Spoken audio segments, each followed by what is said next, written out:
कि बीते 9 साल में यहाँ नहीं बदला जो आप 9 महीना में करेंगे। ऐसा मत बोलिए कि 9 साल में नहीं बदला, 9 साल में बहुत कुछ बदला है। सारा टिकट आप लोग अपने परिवार को कौन उठाते हैं? लोग जनता भी कहते हैं, कई अपोजिशन पार्टी भी कहते हैं। देखिए, जनता नहीं कहती है, ये कुछ पार्टियां बोलती है और वो पहले अपने आप में देखे, अपने गिरवा में झांक के देखे। दल के लोगों ने हमें चुना है तो उसमें परिवारवाद की कोई तो बात नहीं। एक व्यक्ति अगर घर बनाने जाए तो 1.25 लाख रुपए उसे रेत खरीदने में ही लग जाए, तो कैसे घर बना सकेगा? देखिए, इसकी जानकारी मुझे नहीं है। अस्पताल नहीं है तो क्या एक मेडिकल कॉलेज का मांग आप लोग रखेंगे, क्योंकि अब केंद्र में भी देखिए, मेडिकल कॉलेज की बात हम नहीं कर रहे हैं। आगे से ऐसी गलती नहीं होगी, वो गलती दोहराया नहीं जाएगा। है कि बीते 9 साल में यहाँ नहीं बदला जो आप 9 महीना में करेंगे। ऐसा मत बोलिए कि 9 साल में नहीं बदला, 9 साल में बहुत कुछ बदला है ना।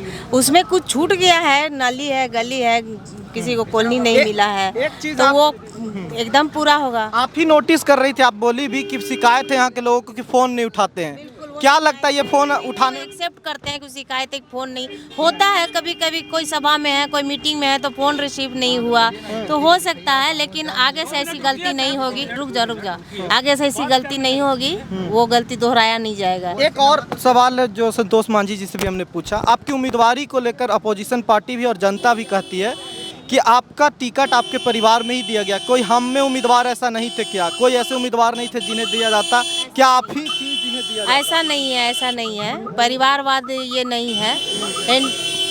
एनडीए घटक दल के बैठक हुई है, उसमें हमारा नाम चयन हुआ है। हमें दल के लोगों ने हमें चुना है तो उसमें परिवारवाद की कोई तो बात ही नहीं है। यहाँ पे अच्छा अस्पताल की मांग आप रखेंगी, क्योंकि बहुत जरूरी है। बिल्कुल रखेंगे, बिल्कुल रखेंगे। सबसे पहले जी अस्पताल होना चाहिए, अस्पताल में सारी व्यवस्था होनी चाहिए। कमी यहाँ पे शिक्षा के भी है, बहुत लोगों को पढ़ाई की बहुत जितने भी यहाँ पे स्कूल है, बच्चों के लिए शौचालय कभी नहीं खुलते, ये एक बहुत बड़ा समस्या और दलित बच्चों के लिए तो बहुत बड़ा समस्या है। जी, मेरी सबसे पहली प्राथमिकता रहेगी यहाँ शिक्षा की व्यवस्था सही हो, पानी की व्यवस्था सही हो और बच्चे यहीं पढ़ें, अपना यूनिवर्सिटी का व्यवस्था हो और हम पूरा करेंगे। आज विधानसभा का निवासियों का सबसे यही कहना है कि हमारे विधानसभा में सबसे ज़्यादा समस्या है तो शिक्षा का। निश्चित तौर पर, और बड़ी अच्छी बात है कि कोई भी समाज अगर शिक्षित बनना चाहता है और शिक्षा की मांग करता है तो वो समाज समझिए जागरूक समाज हो गया। और इमामगंज को लोग जो पिछड़ा कहते थे, यहाँ के लोग जब शिक्षा की मांग करते हैं, जब एजुकेशन की मांग करते हैं तो निश्चित तौर पर ये अपने आप में बड़ी बात है।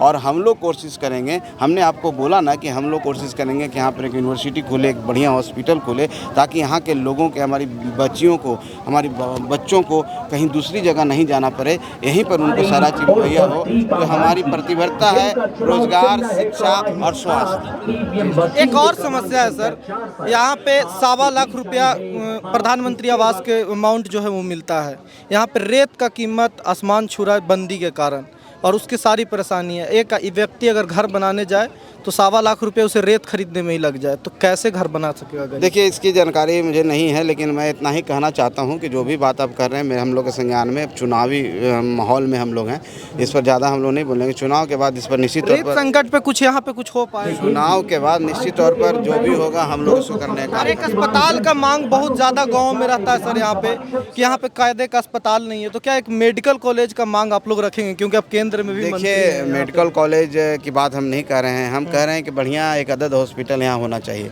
इमामगंज में अभी इसकी कमी है, तो एक बढ़िया हॉस्पिटल जो लोगों को इमरजेंसी सेवा दे सके, और एक ऐसा यूनिवर्सिटी, यहाँ यूनिवर्सिटी कम से कम खुले कि बच्चों को बाहर जाने के लिए, पढ़ने के लिए नहीं जाना पड़े। तो इस बात के लिए हम लोग कटिबद्ध हैं और इसके लिए हम लोग कोशिश करेंगे। अगले टर्म में ये आएंगे तो क्या ये सब चीज़ों पे घोषणा हो जाएगी फॉर्मल रूप से? निश्चित तौर पर हम लोग आगे बढ़ चुके हैं इसमें बातचीत में, हॉस्पिटल वगैरह में। देखिए, अभी बहुत सारी बातें हम लोग नहीं करेंगे चुनाव में, सिर्फ आपके माध्यम से हम यहाँ की जनता को यही कहते हैं कि हम लोग को आशीर्वाद दीजिए, मौका दीजिए, और जो 13 तारीख है उस दिन यहाँ से हमारी प्रत्याशी, जो हम पार्टी के प्रत्याशी हैं दीपा मांझी जी, उनको बटन दबा करके कड़ाही छाप पर वोट दें, ताकि जो भी विकास के बातें छूट गए हैं, जो भी बातें रह गई, हम लोग सवाल सर, कई लोग दीपा मांझी जी हैं उनके उम्मीदवारी पे सवाल उठाते हैं कि सारा टिकट आप लोग अपने परिवार को कौन उठाते हैं? लोग जनता भी कहते हैं, कई अपोजिशन पार्टी भी कहती है। देखिए, जनता नहीं कहती है,